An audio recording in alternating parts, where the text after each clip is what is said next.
The smell of freshly baked cinnamon rolls feels so comforting.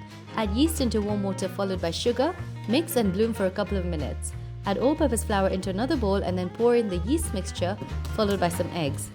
Fun fact, did you know UHT processing aims to retain the natural flavor and nutritional content of the coconut milk, therefore resembling freshly extracted coconut milk? Now heat the Kara UHT coconut milk with sugar and butter just until melted and then pour onto the flour. Mix, and once it comes together, knead into a smooth dough. Cover and rise until doubled and then roll it out to a 1/4 inch thick. Spread a good amount of butter over it and then sprinkle brown sugar and cinnamon powder.